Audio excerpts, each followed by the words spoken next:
दूर पहाड़ों के बीच सुंदरवन नाम का एक खूबसूरत जंगल हुआ करता था।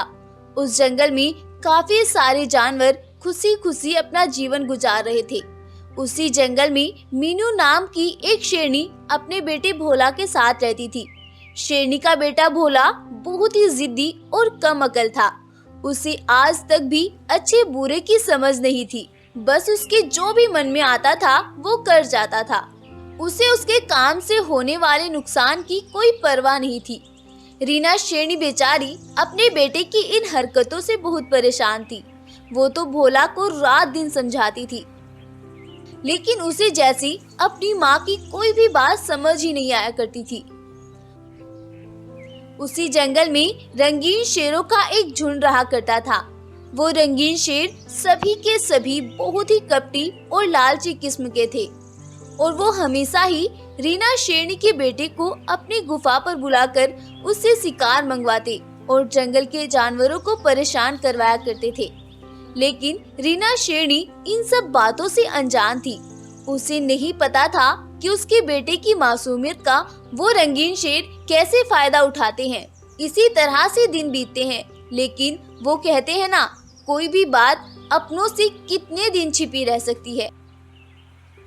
एक दिन एक हिरन रीना शेरनी के पास दौड़ती हुई आती है और वह रीना शेरनी से बोलती है, शेरनी बहन, क्या आपको पता है कि वो रंगीन शेर आपके बेटे से क्या क्या करवा रहे हैं? रीना शेरनी तो इस बारे में कुछ भी नहीं जानती थी, इसीलिए वह बोलती है, अरे हिरन बहन, किन रंगीन शेरों की बात कर रही हो तुम, और वो क्या करा रहे हैं मेरे बेटे से? शेरनी बहन, वो रंगीन शेर जो नदी के उस पार रहते हैं ना, वो ना हमारे भोला को हर रोज अपने पास बुलाते हैं और उससे जंगल के जानवरों को परेशान करवाते हैं और साथ ही उससे शिकार करवाकर अपने आप मजे से बैठकर खाते हैं। क्या? ये क्या बोल रही हो तुम? वो मेरे बेटे से ऐसा क्यों करा रहे हैं? मैं अभी जाती हूँ और पहले भोला को देख कर आती हूँ। अब शेरनी जल्दी से दौड़ती हुई जंगल में जाती है और पूरे जंगल में भोला को तलाश करती है, लेकिन भोला तो उसे कहीं पर भी दिखाई नहीं पड़ता है। अब वो सीधा नदी के उस पार उन रंगीन शेरों के झुंड के पास जाती है। वहां जाकर वह देखती है कि उसका बेटा भोला उन्हीं के पास खड़ा हुआ है और वो सभी भोजन कर रहे हैं और भोला उनके पास उनके नौकरों के जैसे खड़ा हुआ है। ये सब देखकर शेरनी उनके पास जाती है और उनसे बोलती है, तुम्हें शर्म नहीं आती है? तुम मेरे बेटे से ये सब क्या कराते हो? अरे शेरनी, हमने तुम्हारे बेटे से क्या करा लिया? हम तो उसे एक ताकतवर शेर बनाना चाहते हैं और तुम हमें ही गलत बोल रही हो। देख लो भोला बेटा, तुम्हारी माँ कैसी बातें कर रही हैं। माँ, ये मुझे कुछ गलत नहीं सिखा रहे, आप यहाँ से जाएं। लेकिन बेटा। माँ, मैंने बोला ना आप यहाँ से जाएं। मैं जो भी कर रहा हूँ अपनी खुशी से कर रहा हूँ और ये तो मुझे एक बलवान शेर बनाना चाहते हैं और आप इन्हें ही गलत बोल रही हैं। अपने बेटे को ऐसा कहती देखकर शेरनी बेचारी अपना सा मुंह लेकर वहाँ से वापस चली आती है, लेकिन वह बेचारी थी बहुत परेशान, आखिर माँ जो थी। अगली सुबह होती है और शेरनी का बेटा फिर से उन रंगीन शेरों के झुंड के पास जाता है और आज तो वह शेर हद ही कर देते हैं और उनमें से एक बोलता है, अरे भोला यार, आज तो मछली खाने का बहुत मन है, चलो जल्दी से नदी के पास चलते हैं और वहां जाकर मछली खाते हैं। लेकिन रंगीन शेर महाराज, मुझसे तो पानी के अंदर तैरना भी नहीं आता है। अरे कुछ नहीं होगा, हम है ना तुम्हारे साथ। ऐसा बोलकर वो सभी नदी के पास जाते हैं और भोला नदी के अंदर चला जाता है और वह नदी के अंदर डूबने लगता है।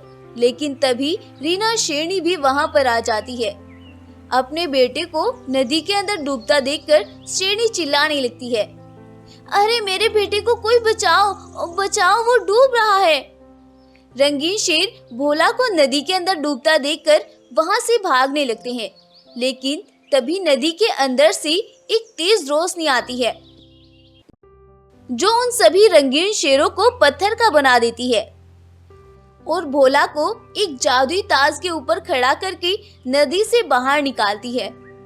शेरनी अपने बेटे को सही सलामत देखकर बहुत खुश होती है और जादुई नदी का शुक्रिया अदा करती है। और अपने बेटे से बोलती है, देखा तूने, जो अपने होते हैं ना वही मुसीबत के टाइम काम आते हैं, दूसरे तो हमें पीठ दिखाकर भाग जाते हैं। इतना हम उनके काम आते हैं वो तभी तक हमारे साथ होते हैं बेटा। शेरनी की बात सुनकर भोला बहुत दुखी होता है और अपनी माँ से माफी मांगता है। माँ, मुझे माफ कर दो, मैं आज के बाद कुछ भी ऐसा काम नहीं करूँगा जिससे आप दुखी हो।